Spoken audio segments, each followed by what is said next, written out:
3 phrases, un décret, le Burkina Faso bascule en une matinée. Les prisons sont abolies, les portes de fer s'ouvrent et des hommes autrefois relégués sortent non pour disparaître, mais pour servir, tandis que des unités d'instruction, des registres et des camions militaires semblent déjà alignés pour transformer une décision administrative en mécanisme de défense. Que devient la justice quand Ibrahim Traoré inverse la logique de la punition et met la dignité au centre ? Ce récit suit la compression du temps, la surprise des institutions, puis les effets concrets sur routes, marchés et villages. La promesse de ce récit n'est pas de célébrer une décision spectaculaire, mais d'en mesurer la portée réelle, ses risques, ses effets visibles et ses angles morts. Pour le spectateur, le bénéfice est clair. Comprendre comment un acte administratif signé en quelques minutes peut déplacer l'équilibre entre justice, sécurité et souveraineté dans un État pauvre soumis à une pression permanente. Car derrière l'abolition des prisons se cachent des enjeux qui dépassent largement les anciens détenus. Cohésion sociale fragilisée, zones rurales abandonnées, appareils sécuritaires saturés, héritage colonial d'un système punitif incapable de produire de la stabilité. Ce choix engage l'autorité politique, la confiance populaire et la capacité du pays à se défendre sans assistance extérieure. Il expose aussi un pari dangereux, transformer une masse marginalisée en force organisée sans provoquer de fractures internes ni de dérives incontrôlées. Suivre cette trajectoire, c'est observer comment une signature devient une redistribution concrète du pouvoir réel et comment un État tente de reprendre la main sur ses priorités fondamentales sous le regard inquiet ou critique de l'extérieur. 1400 noms changent de statut en une matinée et 3 unités d'instruction reçoivent l'ordre d'absorber ce flux avant même l'annonce publique. Ce décalage entre la signature visible et la préparation silencieuse constitue la mini-révélation centrale. La décision n'est pas improvisée, elle est synchronisée et elle révèle une logique opératoire déjà en place autour d'Ibrahim Traoré. Avant ce jour, le système pénitentiaire burkinabé est décrit par les témoins comme paralysé. Surpopulation chronique, enfermement de délits mineurs, coûts croissants, incapacité à réinsérer et surtout une fracture profonde entre centres urbains administrés et zones rurales exposées aux attaques armées. Les prisons deviennent une soupape d'un ordre hérité, incapable de contenir la pression sécuritaire du Sahel. Le décret inverse ce paradigme ancien. Il ne nie pas la faute, il la redéploie. En faisant sortir les hommes, non pour disparaître, mais pour servir, l'État modifie la relation entre ses marges sociales et sa capacité de défense. Dans les tribunaux, des juges relisent le texte à plusieurs reprises. Dans l'administration pénitentiaire, les registres poussiéreux sont ouverts en urgence, les listes recomposées, les machines relancées. La compression temporelle frappe. Quelques heures pour effacer un siècle de logique punitive. Cette vitesse empêche l'ancien système de se défendre et agit comme un signal interne et externe. Le pays ne rompt pas graduellement, il bascule d'un seul souffle. Le récit se déplace alors vers un personnage collectif. Ces hommes, autrefois relégués, deviennent en quelques heures les visages d'une transformation nationale. Leur réaction trace la trajectoire émotionnelle et politique de la réforme et donnent un sens concret à un choix qui, sans eux, resterait abstrait. Le récit avance désormais à hauteur d'homme, là où la réforme cesse d'être un texte pour devenir une expérience vécue. Dans les centres d'instruction, les formateurs décrivent une intensité inhabituelle. Les groupes apprennent à marcher ensemble, à respirer au même rythme, à se tenir droit comme si la discipline devenait un langage commun retrouvé. Le slogan au-dessus du portail, « La faute n'est qu'un détour vers la lumière », agit comme un cadre moral qui structure les premiers jours. 2 micro-cas observés dès les premières heures donnent la mesure de l'onde de choc. Dans une caserne, un ancien condamné pour un délit mineur pleure en recevant son uniforme, expliquant qu'il retrouve son nom et sa place. Ailleurs, un groupe se met spontanément en rang avant toute instruction, comme si l'ordre collectif précédait désormais l'ordre imposé. Ces gestes simples signalent un déplacement intérieur plus large. L'effet immédiat n'est pas militaire au sens classique, il est symbolique et social. Les corps répondent à la dignité retrouvée et cette réponse devient visible pour l'institution comme pour la population. Les instructeurs notent moins de résistance que d'empressement. moins de défiance que de concentration. Ce basculement précoce montre que l'impact initial du décret se mesure d'abord dans la manière dont les individus s'approprient une nouvelle identité. La réforme commence à produire ses effets avant même toute statistique, en redéfinissant le lien entre l'État et ceux qui l'avaient relégué à la marge. La question qui s'impose alors est simple. Que vaut une seconde chance quand elle est immédiatement orientée vers l'utilité collective ? Tout commence avant l'aube, dans un silence administratif trompeur. Le décret existe déjà, signé, scellé, prêt à produire ses effets, alors que l'appareil d'État s'est discrètement mis en mouvement. Dans les ministères, les listes sont extraites, recoupées, validées. Dans les casernes, les ordres logistiques circulent. Cette simultanéité constitue le déclencheur réel. La décision politique et son exécution avancent au même rythme, empêchant toute inertie de reprendre le dessus. Lorsque le texte apparaît dans les journaux d'État, la surprise est générale. Les tribunaux suspendent leur cadence habituelle. Des juges relisent 3 fois le décret, incapables de croire qu'un pays puisse abolir un système pénitentiaire par une seule signature. Dans l'administration carcérale, les directeurs sont convoqués en urgence, les registres poussiéreux ouverts, les machines remises en service pour transformer des identités pénales en statuts opérationnels. La montée en intensité est brutale. Les portes de fer s'ouvrent presque simultanément à Ouagadougou, Bobo-Dioulasso et Kaya. Les anciens détenus sortent sans chaîne ni menottes. Ce n'est pas une évasion, mais une convocation. Le message est clair, la dette envers la société ne se paiera plus par l'enfermement, mais par le service.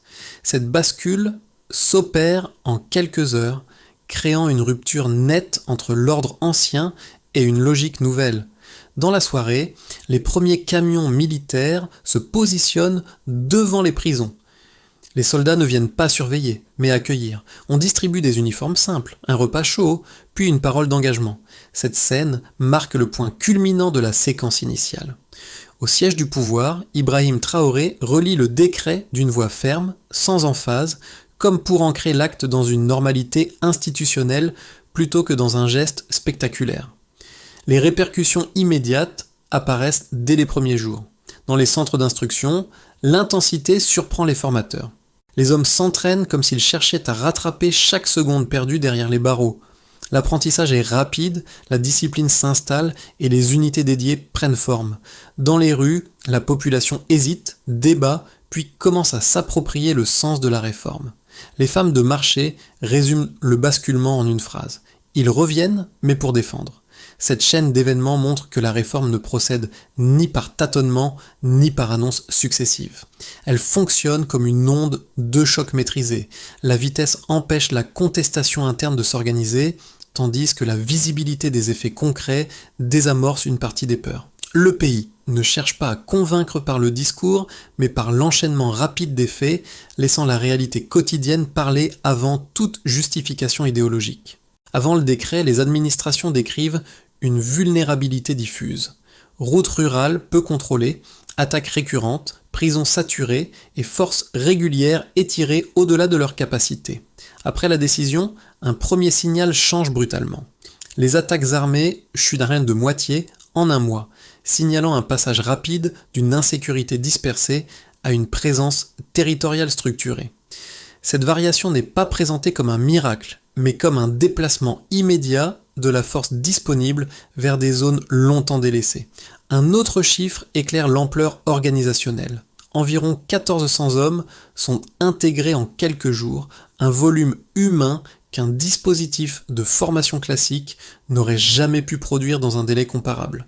Ce nombre ne renvoie pas seulement à une masse militaire, il révèle la capacité de l'État à absorber une transition institutionnelle accélérée en transformant des statuts de pénaux en rôles opérationnels sans rupture administrative majeure. La rapidité de l'intégration devient ici un indicateur de plasticité étatique. Enfin, un dernier repère concerne le soutien matériel. Des rations prévues pour 6 mois sont distribuées simultanément avec uniformes et équipements modernes. Cette préparation logistique indique que la réforme n'est pas improvisée. Fournir autant aussi vite suppose l'existence de stocks constituée en amont et d'une planification préalable. Chaque unité nouvellement formée n'est pas seulement mobilisée, elle est soutenue dans la durée, ce qui réduit le risque d'effondrement précoce du dispositif. Ces trois mesures prennent sens lorsqu'on les relie. La baisse rapide des attaques s'explique par l'apparition d'unités nouvelles dans des zones rurales où l'absence d'autorité favorisait l'expansion des groupes armés. L'intégration massive augmente la capacité opérationnelle locale, permettant aux forces régulières de se redéployer ailleurs. Le soutien matériel stabilise cette redistribution et empêche l'essoufflement initial. Ensemble, ces éléments dessinent un mécanisme d'accélération plutôt qu'un effet de surprise passager. Sous l'impulsion d'Ibrahim Traoré, la réforme transforme une charge pénitentiaire en capital humain mobilisable. Beaucoup des hommes intégrés possèdent des compétences acquises avant l'incarcération. Cultiver, construire, réparer, organiser. L'uniforme ne crée pas ces savoir-faire, il leur donne une fonction collective. Le pays réduit ses coûts carcéraux, réalloue des ressources et convertit un poids structurel en capacité productive et sécuritaire. Ainsi, les chiffres ne racontent pas une réussite abstraite. Ils décrivent une compression temporelle de résultats qu'un modèle classique aurait mis des années à produire. Le passage du niveau de base au changement mesurable repose sur une synchronisation entre décision, logistique et terrain, montrant que la réforme est avant tout opérationnelle. Une première critique, formulée à l'extérieur, repose sur un risque de militarisation incontrôlable. Transformer d'anciens détenus en soldats introduirait, selon cette lecture, une fragilité interne. Une troupe issue des marges sociales pourrait se retourner contre l'État, fragiliser la discipline existante ou brouiller durablement la frontière entre justice et force armée. Les images de ferveur populaire et de cérémonies nocturnes seraient alors le masque émotionnel d'une dérive autoritaire en gestation. Une autre critique insiste sur la dimension symbolique jugée déstabilisante. En abolissant les prisons, le pays remettrait en cause une hiérarchie morale importée depuis des décennies où l'ordre repose sur l'enfermement. Si le modèle fonctionne, il pourrait produire un effet domino, incitant d'autres sociétés à réclamer des dispositifs similaires échappant aux doctrines sécuritaires occidentales. Pour certaines chancelleries, l'inquiétude ne porte pas seulement sur le Burkina Faso, mais sur la contagion possible d'un modèle autonome. Ces arguments méritent d'être pris au sérieux. Pourtant, les faits observés sur le terrain nuancent fortement ces craintes. Dans les casernes, les instructeurs décrivent une discipline adoptée avant même l'émission des ordres. Les rangs se forment spontanément, l'entraînement est suivi avec une intensité rarement observée et l'obéissance collective ne semble pas imposée par la peur, mais par l'adhésion à une utilité partagée. Dans les zones rurales, les unités dédiées sécurisent les routes, escortent les convois et permettent la réouverture des marchés. La chute de moitié des attaques, en un mois, contredit l'hypothèse d'une force ingérable ou chaotique. La logique à l'œuvre n'est pas celle d'une dérive, mais d'une réaffectation massive et structurée de ressources humaines. Sous la direction d'Ibrahim Traoré, la réforme apparaît moins comme une expérimentation idéologique que comme une réponse pragmatique à une pénurie sécuritaire chronique. Les critiques projettent des risques futurs. Les données, elles, montrent une utilité immédiate et mesurable, qui explique en partie pourquoi le débat reste ouvert, mais ne s'est pas transformé en condamnation unanime. Ce renversement discret apparaît au moment où les camions militaires arrivent, non pour encercler, mais pour accueillir. Dans les premières heures, ce détail passe presque inaperçu. Pourtant, il modifie toute la lecture de la réforme. Les hommes ne sont pas extraits d'un système carcéral pour être surveillés ailleurs, ils sont intégrés dans une architecture nationale déjà prête à les absorber. Devant le palais présidentiel, sous les torches allumées, la scène cristallise cette intention. Les ex-détenus alignés reçoivent leur premier salut militaire. Le geste est simple, presque austère. Lorsqu'Ibrahim Traoré avance entre les rangs, la main sur le cœur, puis sur la terre, la phrase qu'il prononce agit comme un point médian du récit. La souveraineté commence quand un État n'a plus peur de ses propres enfants. À partir de cet instant, les unités dédiées cessent d'être perçues comme une anomalie provisoire. Elles deviennent un symbole actif, à la fois sécuritaire et politique. L'État ne corrige plus seulement une fracture sociale, il redéfinit son identité. Ce seuil marque la transition entre une réforme observée avec prudence et une idée en train de s'installer. La question n'est plus de savoir si le modèle choque, mais s'il fonctionne et jusqu'où il peut se déployer sans se dissoudre. Les effets de la réforme deviennent pleinement lisibles lorsqu'on les observe à travers les groupes qu'elle touche directement. Pour l'État d'abord, l'impact est institutionnel. La présence accrue d'unités dédiées permet une redistribution rapide des forces régulières vers d'autres zones sensibles. Cette réallocation réduit la pression sur un appareil sécuritaire jusque-là saturé et offre une marge de manœuvre nouvelle à l'administration, qui passe d'une posture défensive à une gestion territoriale plus cohérente. La chute de moitié des attaques en un mois agit ici comme un seuil psychologique signalant une reprise de contrôle mesurable. Pour les forces armées, la conséquence est opérationnelle.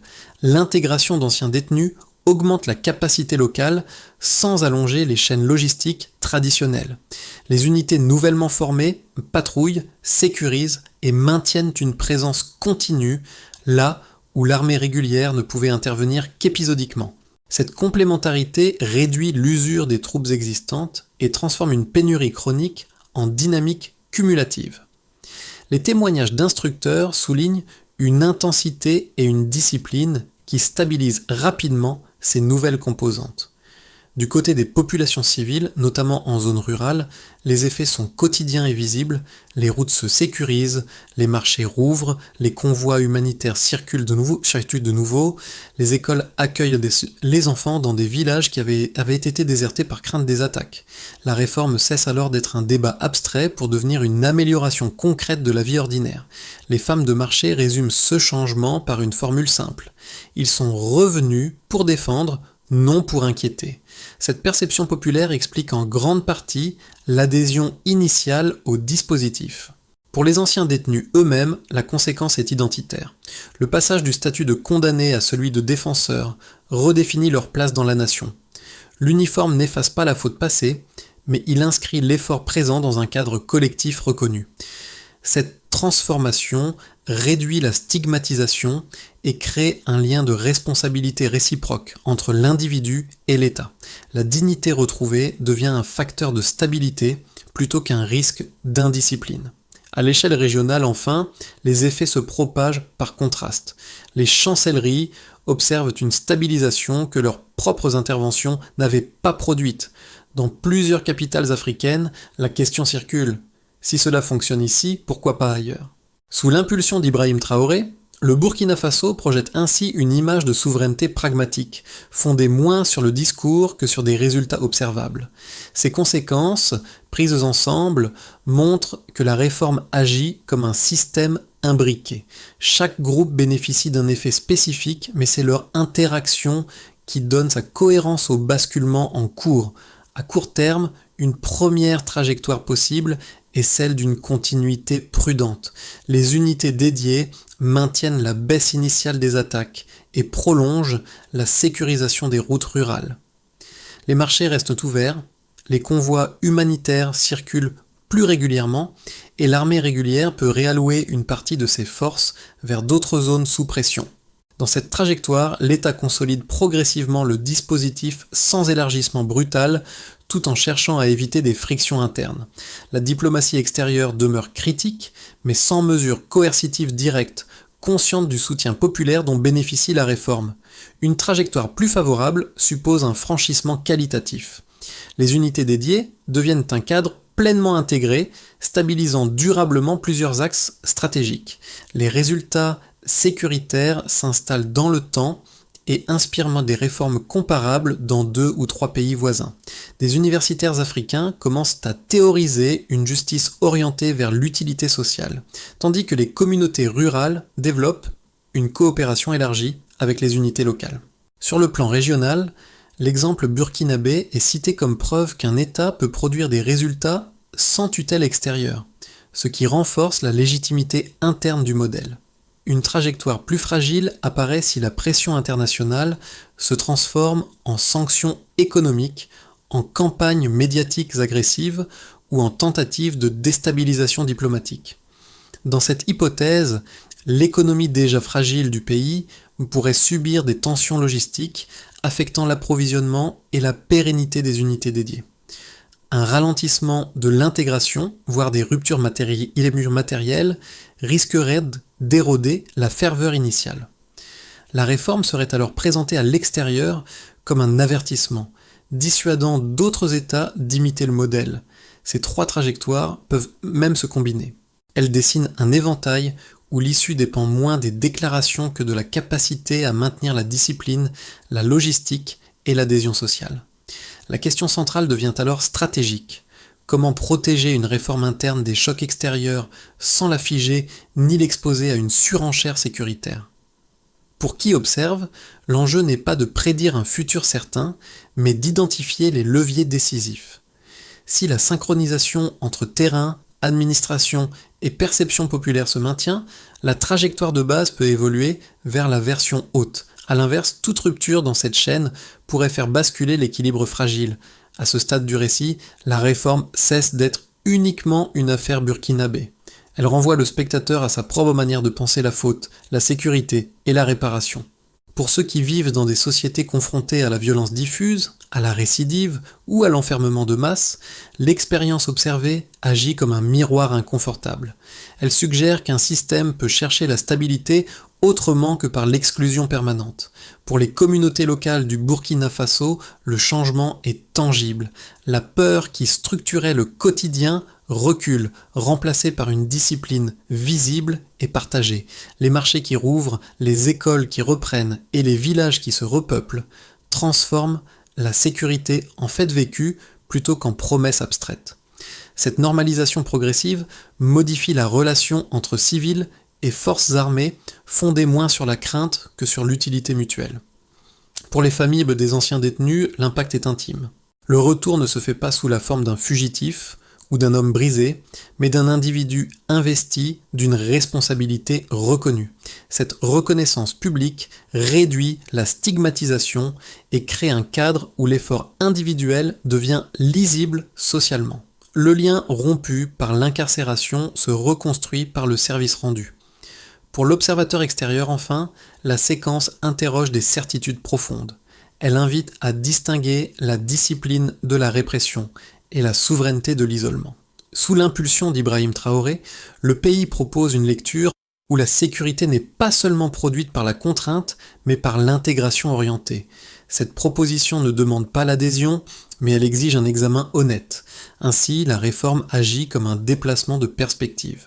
Elle n'impose pas un modèle universel, mais elle rappelle que les réponses possibles à la violence ne sont jamais figées et que leur efficacité dépend souvent du sens qu'une société choisit de leur donner. L'observation des faits permet de dégager une séquence opérationnelle sans ajouter de promesses théoriques. D'abord, il s'agit de clarifier le périmètre. L'administration isole les délits mineurs et les condamnations héritées d'un cadre pénal colonial afin d'identifier une masse humaine mobilisable sans fragiliser l'ordre juridique. Cette sélection préalable évite l'amalgame et donne une cohérence immédiate au dispositif. Ensuite, tout repose sur la synchronisation. La signature du décret n'est suivie d'aucune phase d'attente. Registres ouverts, listes extraites, camions envoyés le soir même. Cette compression temporelle empêche l'ancien système de se reconstituer et limite les résistances internes. Sous l'impulsion d'Ibrahim Traoré, la rapidité devient un outil d'autorité autant qu'un levier stratégique. Puis vient l'intégration matérielle et symbolique. Les uniformes distribués, les slogans affichés et les centres d'instruction activés créent un cadre identitaire commun. Les hommes ne sont pas surveillés, mais accueillis dans une structure déjà prête à les absorber. Ce déplacement du rapport entre l'État et ses marges sociales réduit la défiance initiale. Après cela, la preuve publique devient décisive. Les premières patrouilles, la sécurisation des routes et la réouverture des marchés servent d'indicateurs visibles. Une réforme aussi radicale survit si la population constate rapidement un bénéfice concret. La stabilisation devient alors l'argument le plus puissant. Et pour durer, il faut une mesure continue. Qui fait quoi, quand et comment l'efficacité est évaluée, sans suivi logistique disciplinaire et sociale, l'élan initial peut s'épuiser. La trajectoire observée suggère qu'une réforme de cette ampleur tient moins par la force que par la constance dans l'exécution. Le récit revient alors à l'image qui l'a traversé depuis le début. Un portail, un slogan simple, des hommes alignés dans la poussière encore fraîche du matin. La faute n'est qu'un détour vers la lumière, n'était pas une formule décorative, mais un fil conducteur. Ce portail n'a jamais été une frontière définitive. Il a fonctionné comme un seuil, celui où une société choisit de rassembler plutôt que d'exclure. À mesure que les rangs se forment et que les pas se synchronisent, la transformation devient lisible. Il n'y a plus de condamnés ni de rescapés, seulement des individus cherchant à mériter une place commune. La réforme ne gomme ni les erreurs, ni les risques, mais elle refuse de figer des existences dans une faute passée. Elle fait de la responsabilité un mouvement, non une étiquette. Dans cet espace chargé de poussière, de silence et de souffle humain, le geste d'Ibrahim Traoré résonne comme un rappel central. La justice peut parfois redresser plus solidement qu'elle ne punit. Cette idée, simple en apparence, est lourde de conséquences politiques et sociales. L'image finale n'est pas celle d'une puissance triomphante, mais d'une dignité fragile remise en circulation. Elle suggère qu'aucune société ne se relève sans regarder ses marges autrement, et qu'une force collective peut naître là où l'on n'attendait plus qu'un échec durable. Ce récit ne cherche ni l'adhésion automatique, ni la condamnation réflexe. Il propose un espace de discussion, là où les choix politiques sont souvent réduits à des slogans. L'expérience burkinabé invite à comparer, à nuancer et à interroger des modèles que l'on croyait immuables. Elle rappelle que la sécurité, la justice et la souveraineté ne se déclinent pas de manière identique partout, et qu'elles prennent sens dans des contextes précis. Pour certains, cette réforme apparaîtra comme une audace risquée, pour d'autres comme une tentative lucide de sortir d'une impasse héritée. Sous la conduite d'Ibrahim Traoré, le pays a fait un choix qui oblige à regarder au-delà des cadres habituels, sans romantisme mais sans caricature. La question reste ouverte et mérite d'être débattue sereinement. Quelles conditions rendent une telle transformation possible ailleurs ? Où se situent ses limites réelles ? Comment distinguer une innovation souveraine d'une dérive potentielle ? Si cette histoire vous interpelle, poursuivez la réflexion, confrontez les points de vue, partagez vos analyses. C'est souvent dans ces échanges mesurés que se dessinent les idées capables de déplacer durablement un horizon collectif.